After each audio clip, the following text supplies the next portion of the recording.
back. Episode number 6, the Lattimore Performance Podcast. We're going to talk a little bit about some habits today, Ted and I. No guest this week, but as you can see, we upgraded our studio a little bit. Got some new microphones. We're down in my basement.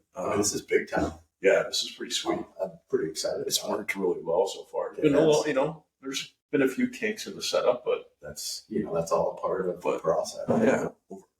Overall, it's been good. My wife's meal prepping upstairs, so if you hear anything drop like that, who knows what's going on? Her and the dog are making some food for a week, so I'm not interrupting her while she's meal prepping. Exactly. She's not selling. Exactly. So, as you see us through the podcast, you'll also notice behind us there's a paint spattered, neon colored wall. So we bought the house, came down to the basement, and the people previous to us let one of their kids paint the walls like this.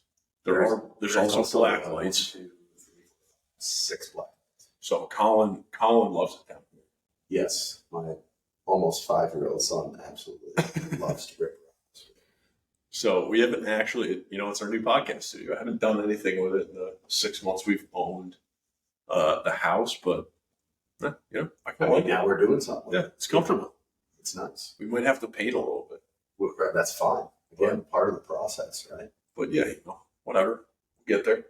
It's one step each week. I mean, last week we had Tyler. It was good. We had to huddle around the microphone, but I think I'm still thawing out from that round of golf. Yeah, that was brutal. I'm hoping that the weather can start turning, although this weekend has not for us. No. But we had a whiteout blizzard on our way to Best Buy. Really. Yeah. But I got a nice round in Monday afternoon. It was 70 in Rochester, so that's how fast things change. I was quite jealous if you get there. We're also about 5 weeks from Charlie and I are going to be traveling out to Carmel, California for our cousin's wedding. Yeah. We're obviously excited for the wedding. I'd say we may be a little more excited for golf. But we can't say that publicly. We will definitely find out if she listens to our podcast. Shout out, Lexi. But yeah, we're excited for that. We'll obviously be sharing more of that as we get closer and how that trip goes. But we're excited to golf. Maybe Pebble Beach. Oh, that would be My hopes are still up. That would be really cool. I'm hoping they finance too for. Yeah, I might have to ask for a raise. For raising. Yeah, we'll see. You can ask for a raise with the podcast now. And then speaking of that, a little update on Lattimore. We got the Rochester Golf Expo this weekend. That'd be cool. So Saturday and Sunday. So for anybody listening that's in the Rochester area, this Saturday, 10 a.m. to 5 p.m. and this Sunday, 10 a.m. to 5 p.m. is the Rochester. 4 on Sunday. 4 on Sunday. 5 on Saturday. 5 on Saturday. Yeah, that's. Gotcha. That's over at the Tim Hortons Iceplex. Tim Hortons Iceplex. No, it's like the third. I will always know it as ESL. Yeah, the only reason I know that is I remember coming to some of your hockey games when we were younger. But obviously it's changed names quite a bit. But excited for the Golf Expo. We're going to have some representation there. So we'll have somebody from Lattimore PT. We'll have Brian there on Saturday. Charlie will be working with me on Sunday. And then we'll have Sam and Mike, 2 other fitness directors there Saturday. We got a pretty cool booth set up. There'll be some giveaways, some free stuff. Come on over. Charlie and Brian plan to do some. I think you guys are going to do some assessments. Yeah, we're going to have some quick golf assessment type stuff. We're going to have a hyper bowl, do some traction. Nice. Kind of see what people are into, and then I think Brian also got us 10 rounds at winged pheasant to give away. We haven't decided. Ooh. We haven't decided what we're going to do as a competition yet, but we have 10 rounds. Cool. That's a nice little track down there, though. I've played it once. I haven't been there yet, but I might have to win our competition. Make my way down. There's 10 opportunities there, right? But yeah, come on over. We'll have some physical therapists there doing some evals. And then us fitness, we're going to be there supporting that. So if, they tell you, you lack this, or you use some improvement in this area, or if you just want some improvement improvement in the fitness side of things. We'll be there to give you some recommendations and see if we can help you at all when it comes to your fitness and performance side of your golf game. So obviously excited for that. Again, Saturday and Sunday at Tim Hortons Iceplex. I know we'll be right next to Caleb and the Score Zone Golf booth. That's They right. got a great setup over there at Iceplex. I was over there this morning. See, I mean, they got a great setup there. I was over there taking a lesson with Caleb this morning. He's got my golf game on track. I am ready for San Francisco. Oh, I am too. I'm all about contact. I mean, we'll get into this in the habits thing, but we're going to focus on contact in San Francisco and let the scoring take care of itself. Exactly. That's what I need to do. I have more fun. I'm more relaxed. Just better all around when I'm that way. You know, I thought of you and me while watching the Netflix Full Swing the other day. I think it was Butch Harmon said that the best players are the players that can get over bad shots quickly. That one really resonated with me. We struggle with that.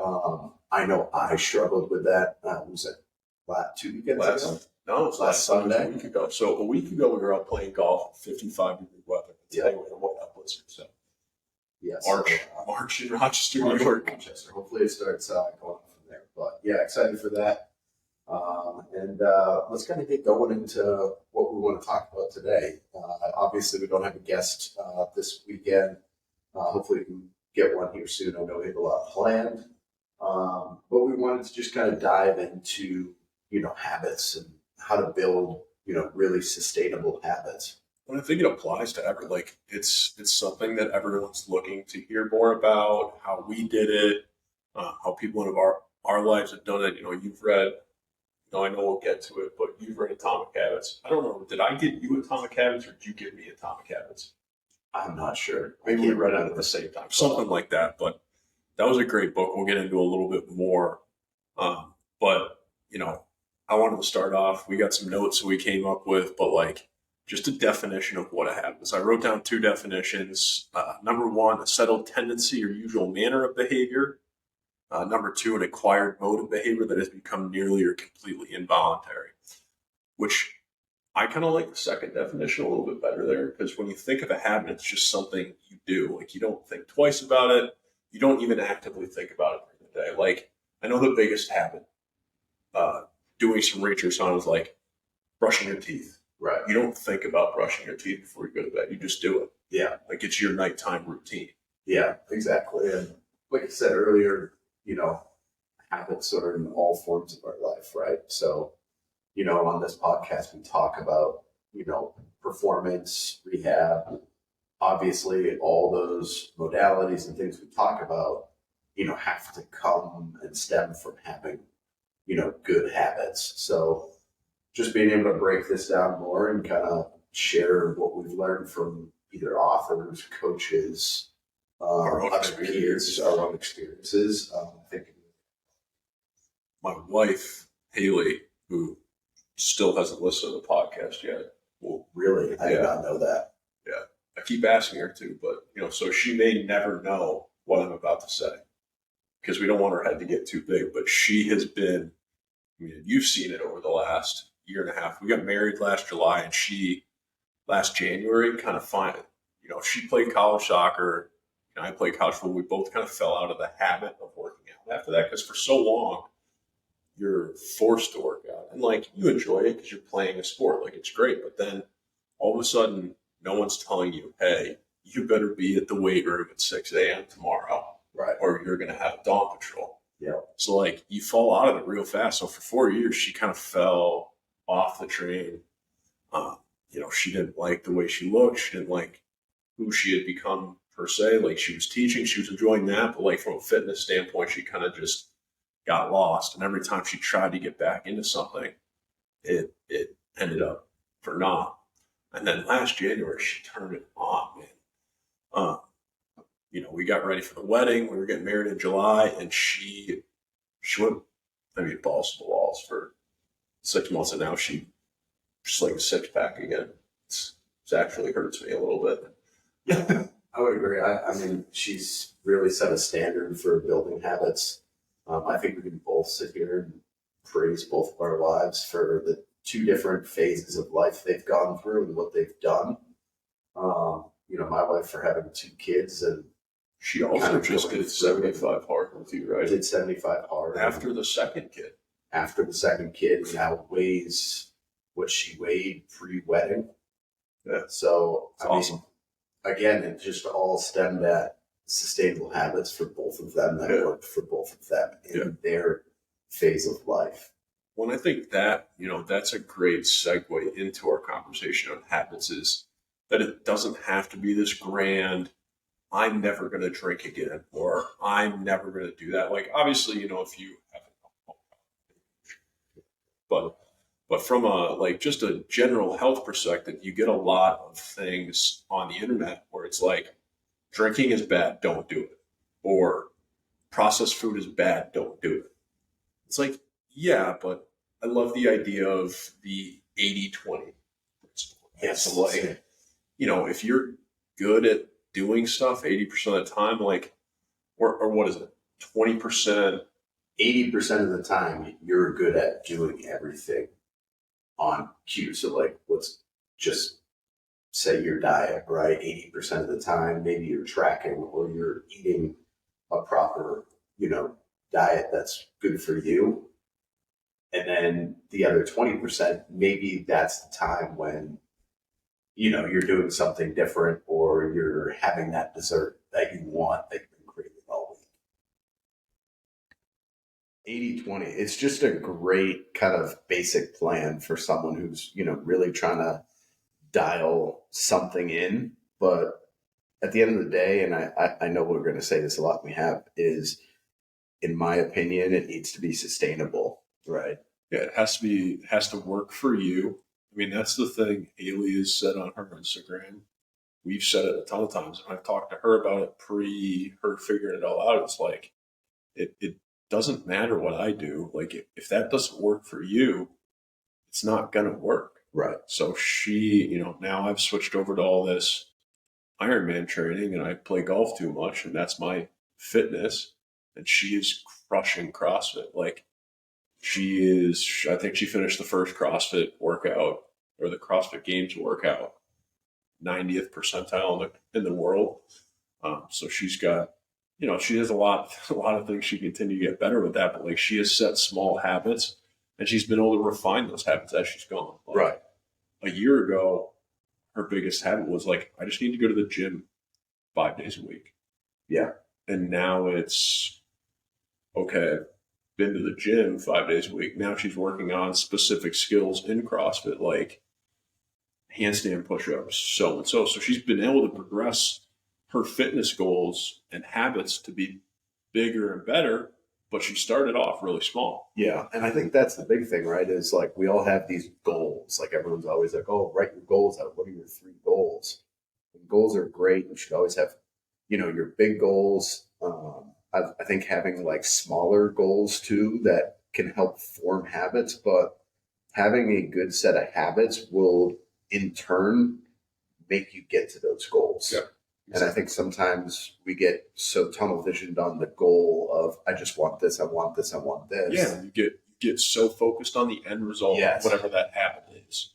So like, let's say for us, we love golf. We want to shoot. We want to be scratch golfers, right? So you get so focused, and then you go out on the course, and you're like, oh, I need to be a scratch golfer. Right, yes. And you hit a terrible shot into the sand, and the rest of your round's ruined because you're only thinking like, well, now I'm not going to be a scratch golfer. Yeah. And again, right, is for us going down this golf rabbit hole again, but like, you sit and you watch the pros playing, and they're in the sand.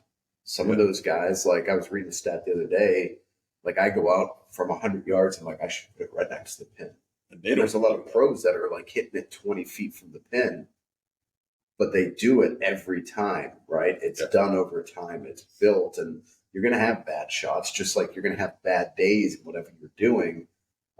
But it's the process, and that right? relates even back to our field of PT and rehab and strength and conditioning. It's like, you're going to have days where you go to the gym and you just can't, you're not going to PR every day. Like, even if you show up now, in the beginning, it's easier to PR because you're just starting at a lower bar. But then as you get better, your PR isn't going to happen every day. You're going to have bad days where, like, you just have to grind through a workout, and it sucks, and you want no part of it. But I think those are the days that actually really make you better than the ones that are easy. Yeah, well, because it tests you more mentally almost than physically, right? I mean, you find every excuse to not go because, oh, I don't feel good, or I'm hurting, or I'm sore, or I got all this stuff going on. Where if you sit back and you think about it, and like we're talking physical activity, the physical activity is going to help make all those excuses feel better. Yeah. And I always tell my clients that I'm always like, when they call or text or they're not feeling great, is I'm like, listen, your worst day in the gym is better than your best day on the couch. For sure. Like every time. Well, and I always feel better. Like, so I came home from work. I hadn't worked out on Thursday. I had a long day. I had a meeting before work. So basically, I was doing work stuff from like 7 a.m. to 7 p.m. And it was just one of those days where I'm like, I did nothing today. I wasn't productive. I was in a crappy mood. Haley could tell I was in a crappy mood. We took the dog for a walk, and about halfway through the walk, we went for a mile. Halfway through the walk, like, I just started to feel better. I felt like all of that worry and like worthlessness wash away from the day. And I was like, you know what?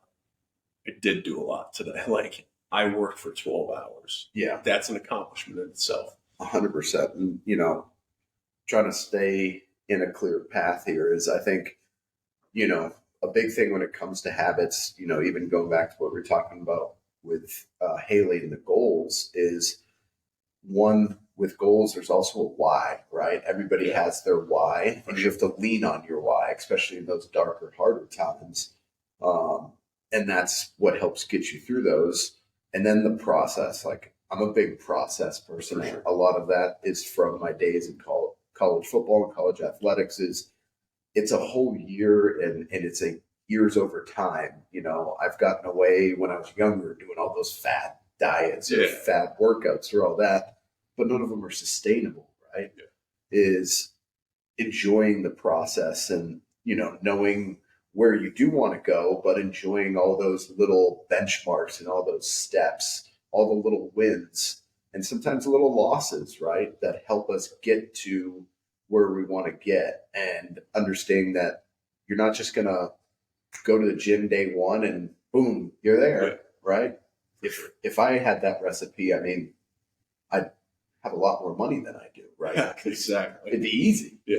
But it's not. The process is hard. And I think that speaks to, I was doing some research on talking habits, so I wanted to have some stuff. I was reading a Harvard Business Journal article, and they were talking about routines and habits. So a routine is something, you know, it's a series of behaviors frequently and intentionally repeated. So that's how you kind of start that behavior turning into a habit.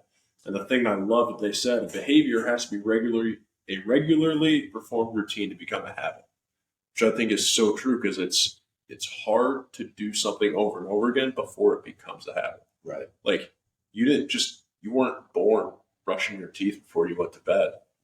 Like, you have a 4-year-old, a 5-year, you know, how does he just go brush his teeth at this point? Like, you kind of have to be like, hey, buddy, it's time to go brush your teeth. And now, 28 years later, it's just ingrained in our lives to just go do it. Yes.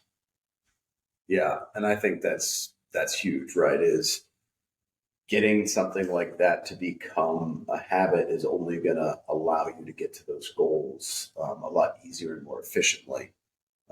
I still think there are habits that you just, sometimes it's going to take longer than you think, and there is grind behind it. But that's a part of it, right? And there's a why, and, you know, it's going to help that routine become a habit, become a lot easier. Yeah, and I think that speaks to like the whole idea out there of like, it takes 21 days to create a habit. That's just such a arbitrary number. Like, yes, everyone's different. 100%, right? It may take you 21 days to do something. It may take me 4 months to do something. And that's just a difference of what that habit is and who you are. Well, and again, right, like, we've talked about it on this podcast before, but I think one of the hardest things that we have is these smartphones in front of us, right? Because we go on and as humans, we're always comparing ourselves to others.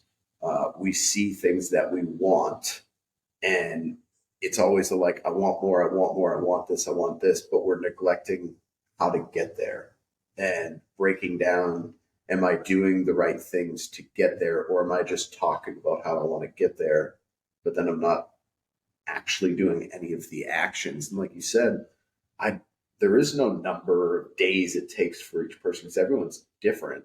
But if you're trying to build routines to build that habit, you're in the right direction. It's sometimes we get on these social media platforms and just start, you look at someone and for them it took them 2 weeks. You're like, oh, I can do that. And I think too with the social media stuff is when you get on there, you're seeing someone's most productive part of the day, Yeah. their best part of the day, the happiest part of their day. Whereas, and I've fallen into this trap, is I get really hard on myself at the end of the day. I'm like, well, I do all these things, but I still don't have 5,000 followers, or I can't produce this. Where I've been working with a leadership coach recently. She went to school with her. She's finishing her leadership certification. So we've been talking a lot about reframing how you look at what you did during the day. And I've done this in the clinic, but I'm terrible at taking my own advice. Right. Of taking my little wins from the day. So right now I'm doing every single night before I go to bed, taking a journal, writing down 3 wins from the day. So it doesn't have to be anything big. Maybe that I woke up on my first alarm that morning, but like I'm reframing as opposed to I didn't do this today to, okay, I was able to do all this today and not get stuck in this, well, I suck because I didn't do all these things, where I'm, okay, I did these 3 things. I was productive today. I did important stuff today. What do I need to do tomorrow? Yeah. And, it goes into, I know James Clear is big in this.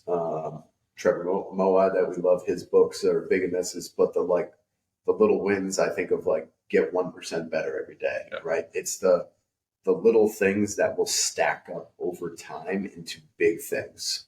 For sure. And really embracing those little things. And I love the idea that you're doing that because you're also able to reflect on it, especially at the end of your day when you're, getting ready to go to sleep, which is so important in performance and in everything, but is to really reflect on that and to notice those things as big wins, I think it takes a point of being vulnerable with yourself, but also your loved ones. So, like, I've talked a lot to Haley about, hey, this is where I struggle. This is where I feel like I need to be perfect, and I don't. But that's the cycle that I caught. My sister gets caught in it, and maybe it's a family trait for us, but like we get caught in this cycle of, hey, I have to be perfect. I need everything to go perfectly. And if it doesn't, you start to spiral a little bit. Right. I've had some of those days where it has helped me to come back. Like walking last week was great. Talking to Allie on Friday was great to just remind myself of, dude, you're doing a lot of awesome things like this podcast. Something I just do things to do that. Like that is who I am, and I'll get lost in that. Where it's like these things aren't hard for me. I just do them because that's what I do. Right. Without looking back and be like, dude, you did a lot today. Yeah. Don't focus on what you didn't do. Focus on what you did do. Right. I love that. So I think that self-reflection is really hard, but it's a huge part of forming habits and meeting your goals. Is you're not going to meet your goals at day one. Yeah, and I think you said a really big thing there is that vulnerability of, being able to have that self-criticism, but then to open up about it, to your loved ones or to anyone. I mean, it's huge, right? Is you're breaking down a wall that sometimes you don't want to break down that wall because you have this persona you want to live up to, or there's a reason you don't want to break down that wall, right? Yeah. But that's a step towards becoming better, and becoming a stronger version of yourself, right? It helps to have people that know what you're trying to do. So if I didn't tell Haley any of this, one probably wouldn't be great for our marriage. But it's it's now she can see, hey, you're struggling, but let's together take a step back and look what you did do today. Right. Like, let me help you get out of the spiral and get you back on track. Right. Which I think is important, because if you try to make these habits, do these things by yourself with no support, and you're just hiding it down beneath, especially from the people you're closest with, is how are they going to know that you need help or you're having a bad day because of this? If you open yourself up to that and you allow yourself to be vulnerable, you'll feel better after. It's hard to do because it's uncomfortable, but that's the whole point of building new habits, is you're going to be uncomfortable. Yeah. And like you said, it's important. I mean, if you're in a house with your wife or your husband or close friend or whoever it is, and, you're telling them, hey, I'm, trying to build better habits to live a healthier lifestyle, right? And these people love and support you. In their mind, they're also going to be like, okay, I need to make sure I'm helping and support them, instead of, my wife starts ordering pizza and eating candy every night next to me, and I'm just sitting there, Like, this then again, I'm going to spiral out of it, right? It's having that communication of, okay, I know this is what she's really working on or where she stands. We're all in different phases of our life. For me, my wife, postpartum, um, you know, going through having a 4.5-year-old and a 9-month-old, there's a lot of things that, mentally she's tested on, and the dynamics change, right? right. Yeah. And it's all different phases. Everybody's in different phases of life and goes through these phases and handles these phases, handles adversity in different ways. And having that support's huge when it comes to that, to be able to stay on these habits. And I know we're kind of going all over the place, but I mean, it all comes back down to, the ability to build these habits and how these habits can help you live a healthier lifestyle, whether it's in the gym, in a clinic, doing your rehab, or just at home, at work, whatever. Yeah, and I think one of my offensive line coaches, my first offensive line coach, Herb Hannon, said at Penn State was, he hates when people say, I can't wait for something. Mm. Right? It's so important. Like, goals are great, and to set goals, but to say, I can't wait for my work week to be done, well, you're devaluing Monday through Friday of your life. Like, there's still going to be good things that happen at work on Monday night. Like, there's going to be those things that, yes, I know we say all the time, I can't wait for our tea time this weekend. But is it bad? I was thinking about golf too. Oh boy. Anyways, keep going. But I love that. Is like, I catch myself sometimes saying, like, you can't wait for that next vacation. But in your mind, unintentionally, what you're doing when you say that is you're devaluing everything between now and what you can't wait for. Yeah. I mean, as we're sitting here, I know I do that a lot. It's hard. I mean, it's easy to fall into that trap. It is. It really is. But like you said, being able to kind of reflect on, what good did you do that day? What are the positives from that day? Like, where am I right now? What am I doing right now? Like, for me, in those instances, like, I'll always go back and be like, quit wasting energy on the negatives of the day when you still have all these hours here at home to go play with my kids, right? Yeah. Or help my wife out in the kitchen with something, or do something that can make the rest of my day better, my controllables, right? Yeah. And I'm a big person on that. Is I will overthink and overanalyze things that are out of my control, or that have already happened or aren't going to happen yet. And that's where I get down that rabbit hole. It's so true. There's so many cliche things we could say that we got from football coaches or sports coaches, of like, control the controllables, but it's so applicable to life. Yeah. Of like, and then the I can't wait stuff is, you only have a finite time in life. Like, eventually everyone dies. Like, yeah, but you have to enjoy every moment you have. Like, we sat on the couch. Haley and I made pizza last night. It was a disaster. So we bought pizza dough from Wegmans. I was trying to cut. We were making 3 different pizzas. I was making a pizza. She was making a pizza. We were doing a dessert pizza. I was spreading out this dough. I didn't do a good job. I did something wrong.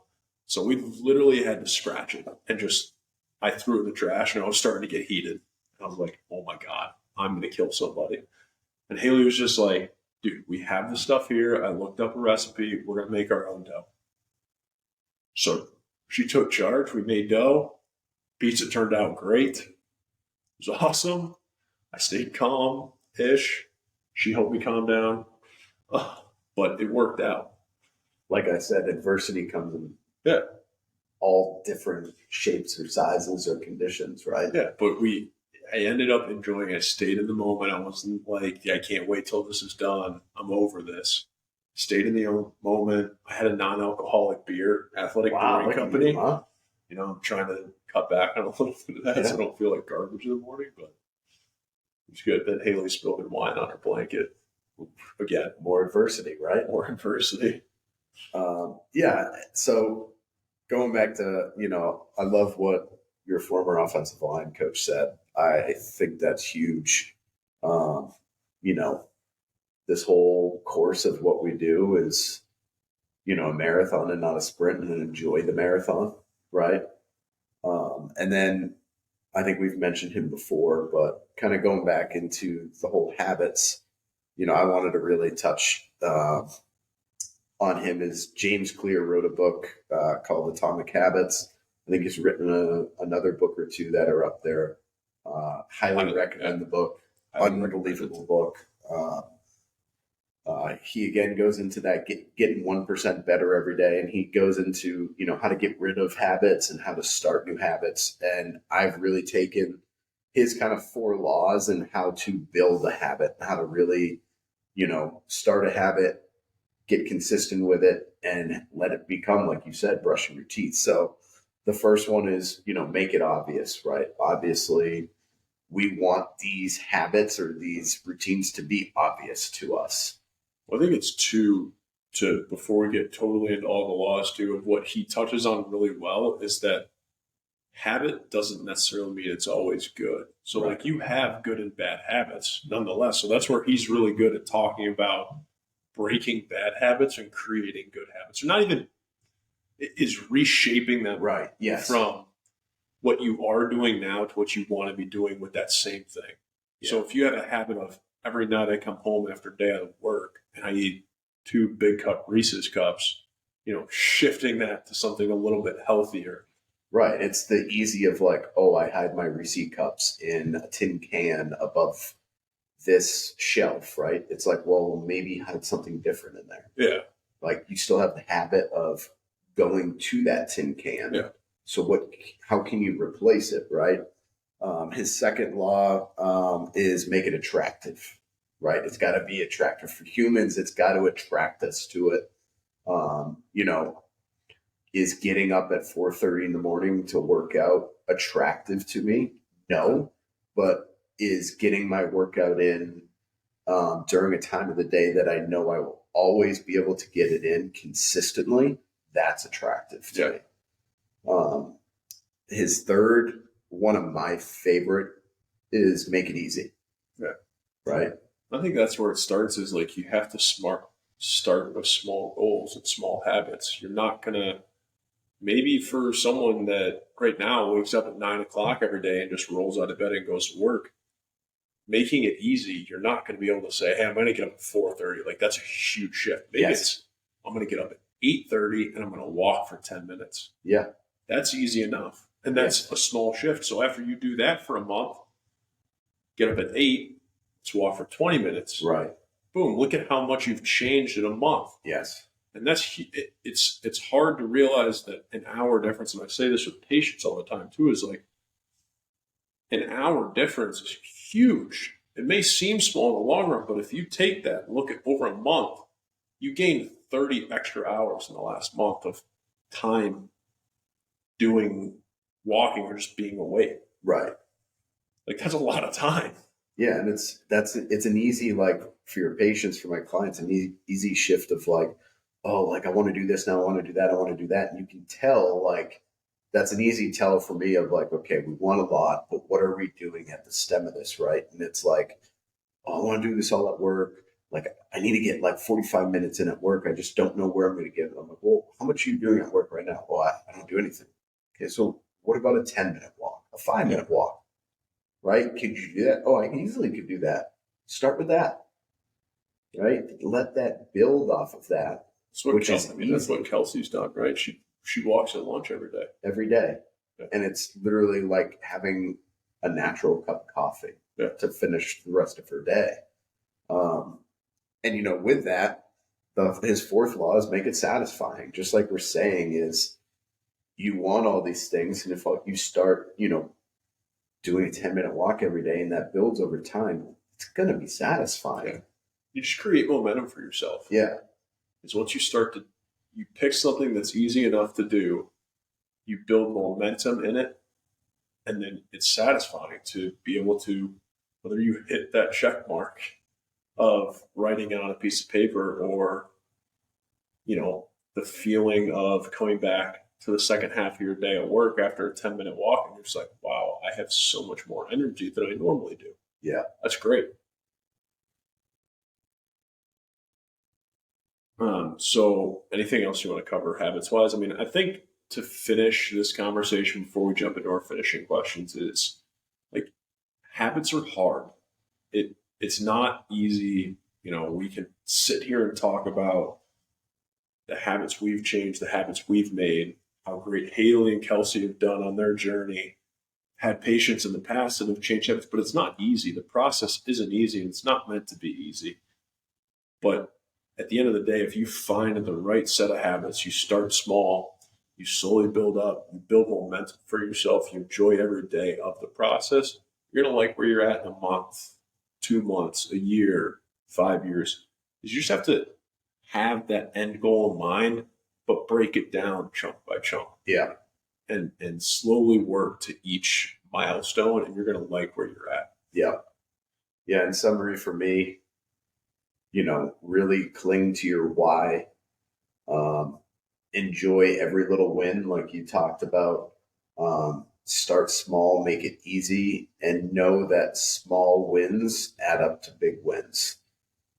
And really just trust the process and embrace and enjoy the process, because the process is where we have so many great things in our life happen, right? If you end up getting to where you want to get and you look at the mirror and you're like, oh, here I am. Now what, right? Is you missed everything. You missed all those little steps and those little wins. So embrace all the little wins, enjoy the wins of the day, start small and trust the process. Yeah. Couldn't have said it better myself. So let's jump in finishing questions. A couple doozies today.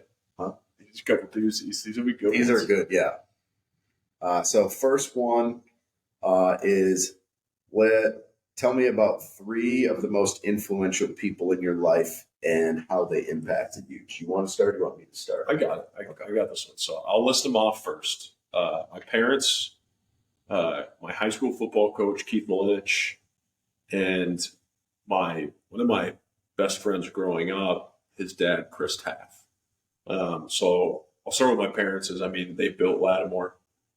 They showed me, they were always running around with their heads cut off to make it to my freaking travel hockey games, my tournaments, my football practice, my football games.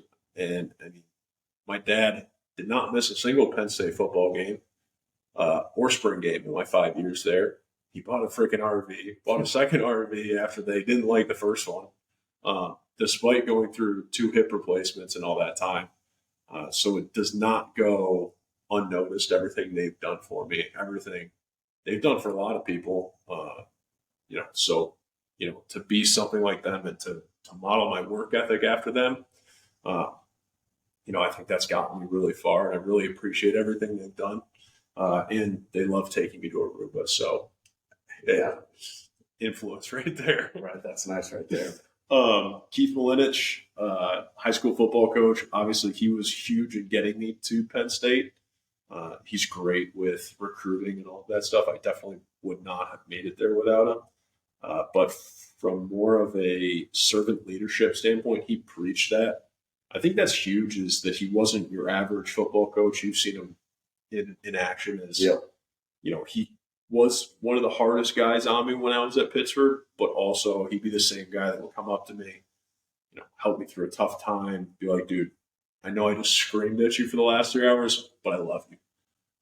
Oh, and that carried on to what helped me fall in love with Penn State outside of it being a dream to be there. But James Franklin was the same way. Yeah. As he always said after games, we always said it with him. It always starts with "I love you," always ends with "I love you." So that spiraled into Big Help with Little, all the charity work that I love to do.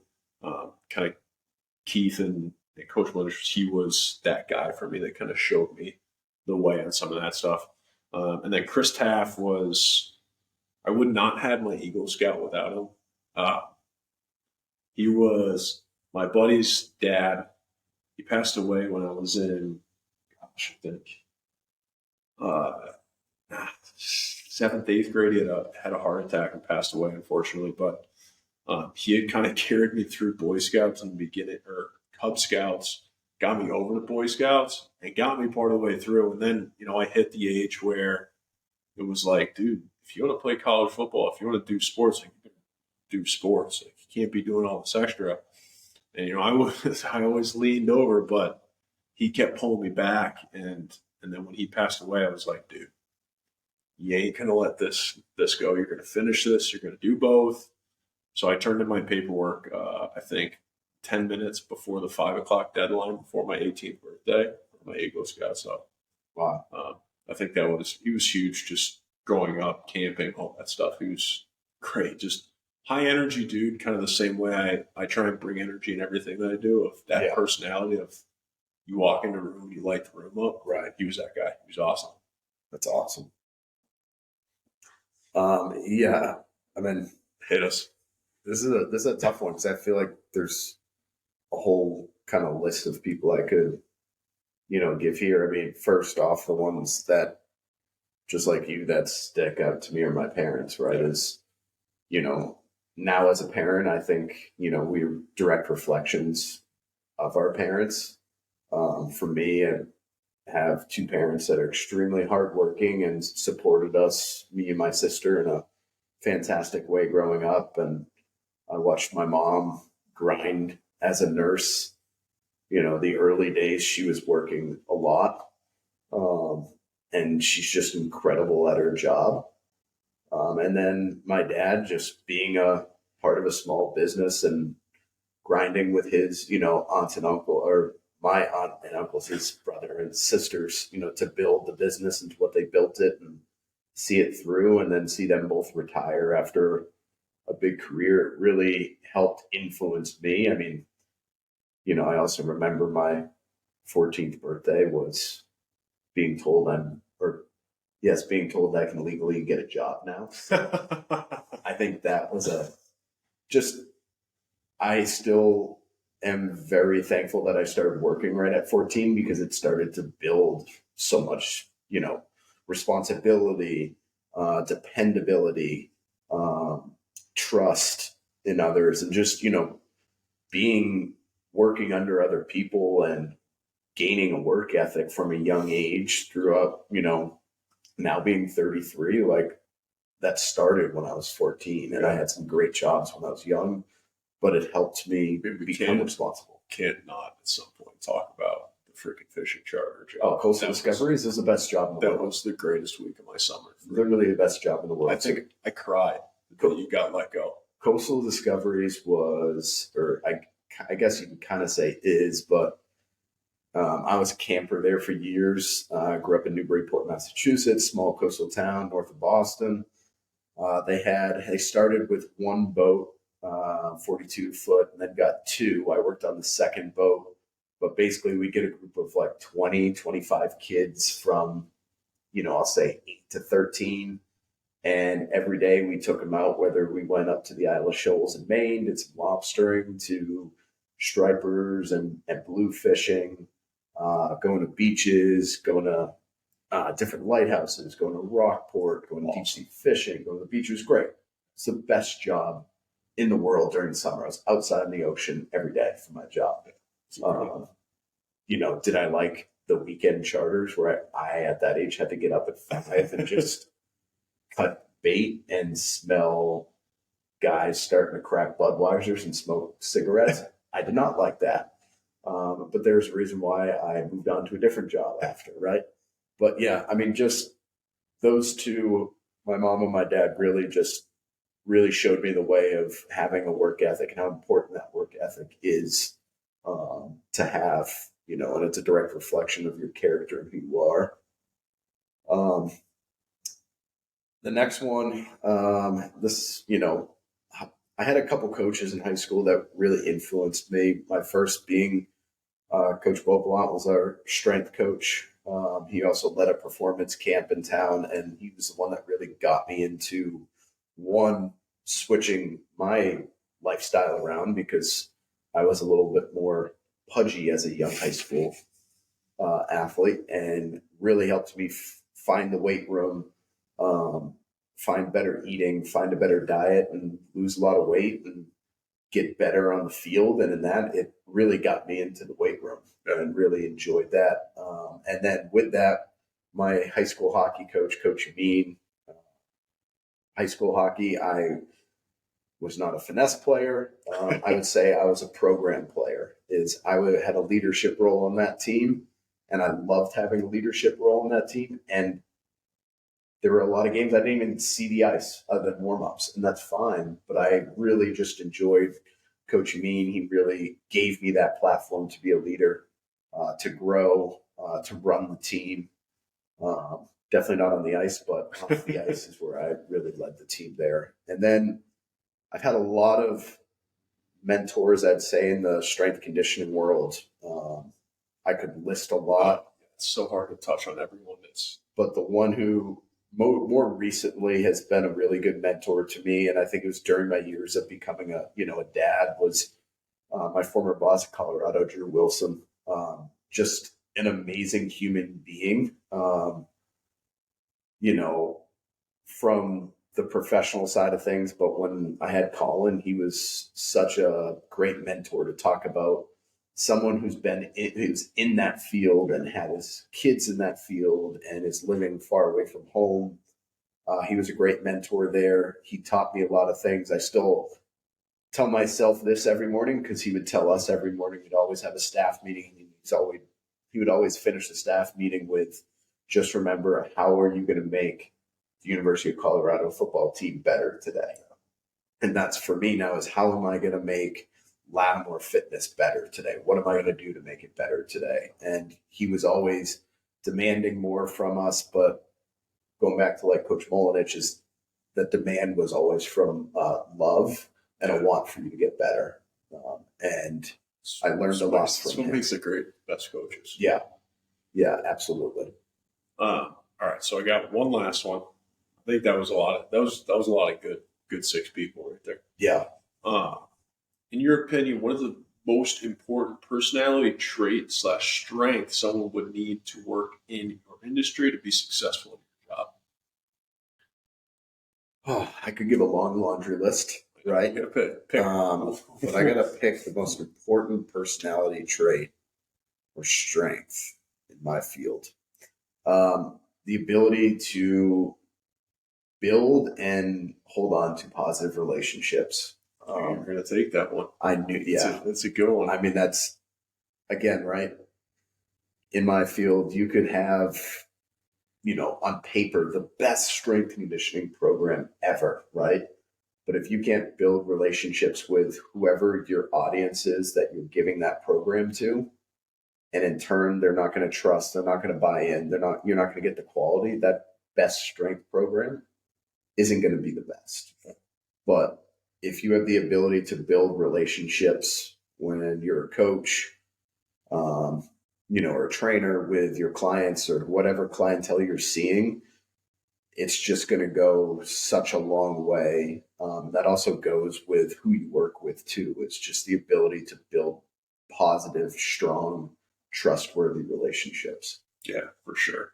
I think mine will go right along with it, is being able to be, especially in physical therapy, You're seeing people at their worst, their worst day of coming in and having to be in pain and being in pain all the time is trying to be empathetic and compassionate. Yeah. Uh, it's hard to, I've struggled with it a lot with ACL sometimes, or like post-operative. They're like, well, do you know what I'm experiencing? I'm like, no, I've never had an injury like this or surgery, but I do get what you're feeling. Like, it sucks. So being able to be compassionate, empathetic, trying to place yourself in someone else's shoes. Right. You may not know exactly what they're going through, but that doesn't mean you can't try to understand where they're coming from. And I think that goes right along with being able to build a positive relationship. Absolutely. If you can put yourself in someone else's shoes, they're going to be able to trust you. They're going to be able to understand, they're going to be able to tell you things that they want to tell someone else. It's like, sucks, you're in pain. Yeah. But, and I think what's important behind that too is you may perceive that as maybe not a hard position to be in, right? But that doesn't mean it's not hard for that person. exactly. And so I think that's a huge one. Exactly. Well, that is everything we got today on episode number 6 of the Lattimore Performance Podcast. We'll be back next week. We're not exactly sure what we have. Thanks for tuning in. Hope you guys enjoyed the video this time. Let us know if you have any comments on that. Yep. We're slowly building this thing up. Leave us a review below. Give us a follow. Yep. So we'll kind of throw this out on YouTube this week too. A new device or new platform, but excited to see where this thing keeps going, and excited to be doing some videos. We'll, see what we got going. Exactly. So we'll see you guys next week. Thanks for hanging out.